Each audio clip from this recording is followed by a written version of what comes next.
my yellow puppy. In all of these words we have got a Y making a completely different sound, and let me explain. In short, one syllable word where you have this Y at the end of it's going to make it short I sound. Just like in all of these words like my, shy, cry, buy, try, like this. When we see at the start of a word, it's going to make that sound like in yo, sound like yellow, yet, yam.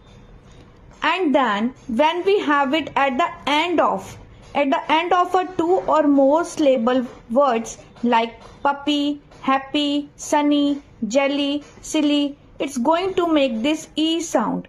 And if you want to learn more about simple spelling hacks like this to help your child, you might want to hit follow me. Thank you.